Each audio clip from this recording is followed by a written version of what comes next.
Welcome back to the Living Higher series. This week is the second week of Shovavim, Parshas Ve'era. And we're going to talk about the second step in the Shovavim process, this idea of believing that Hashem believes in us.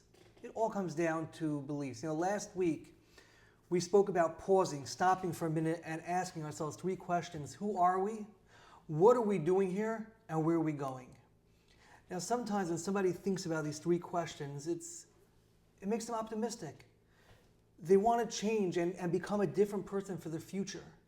But there's also a very real danger that when we look at ourselves in the mirror and we don't like what we see, it could bring us down.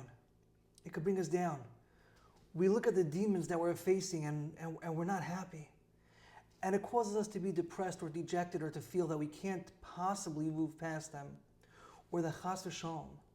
When HaKadosh Baruch Hu is saying, Shuvu banim Shovavim, return, wayward children, he doesn't mean me.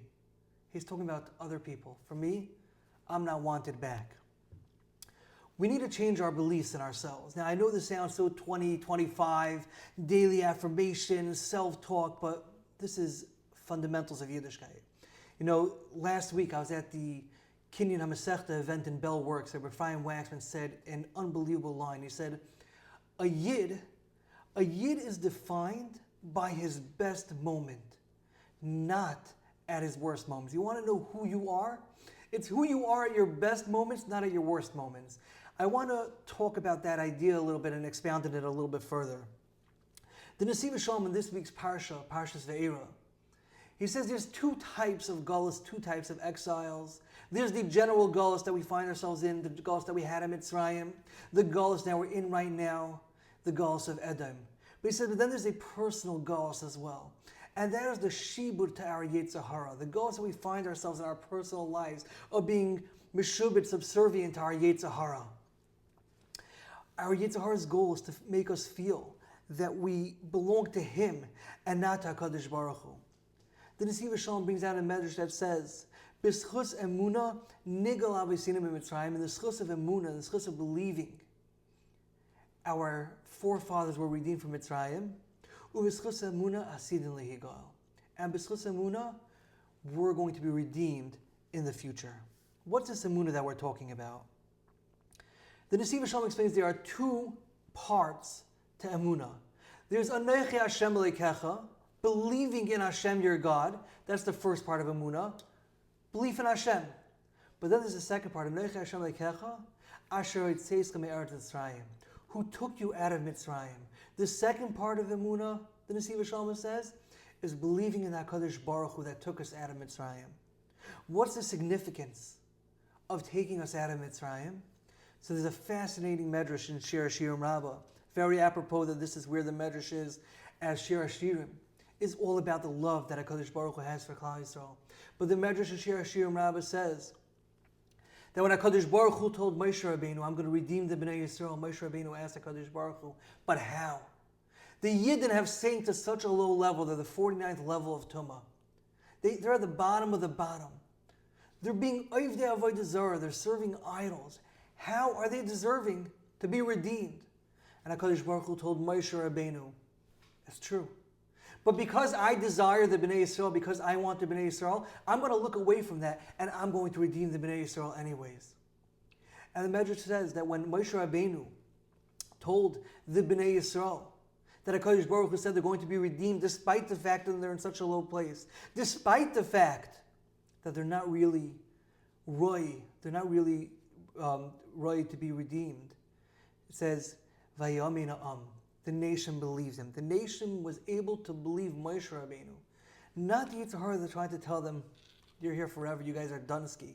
But they were able to believe in Moshe Rabbeinu. Moshe Rabbeinu said that Afal Pikein, HaKadosh Baruch Hu wants you, and for that alone, HaKadosh Baruch Hu is going to redeem you.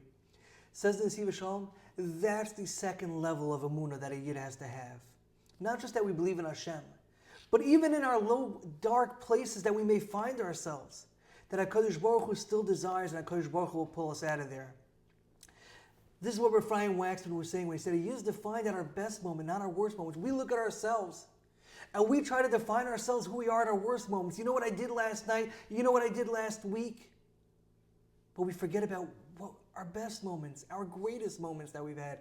You know, I once heard from Rabbi Shlomo Katz, from Eretz Yisrael, Shlomo Katz, in Efrat, he says, we're all so concerned that when we come up to Shemayim, HaKadosh Baruch Hu is going to ask you, my child, did you believe in me? But he said there's a much, much deeper question that a person has to think about. A person has to contemplate a much deeper question that HaKadosh Baruch Hu is going to ask. HaKadosh Baruch Hu is going to ask, my son, my daughter, my child, did you believe in how much I believed in you? I said to Rabbi Shlomo Katz that if somebody thinks about this idea, do we believe in how much Hashem believes in us? That's life-changing. And that's the second level of Emunah. That it doesn't matter what we did last night. It doesn't matter what we did last week. But that Hashem still desires us. That Hashem still wants us. That Shuvu Banim Shovavim includes us as well. You know, the Nesiv Shalom, he has a kuntris on Shovavim. He has a small kuntris, it's not very large, but all about Shovavim. And over there he says that Vaya Amin, the nation believed in Moshe Rabbeinu. The second level of Emunah has the same letters as Vaya Ma'in. Well, Yosef, Atzadik told Potiphar, Yosef refused to be with the Ashes Potiphar. Says the Nesiv Shalom, if we want to have the strength to be a Vaya Ma'in, to say no to our Yetzer Hara, it all starts with a Vaya Amin, believing that Hashem desires us no matter where we are, no matter where we find ourselves.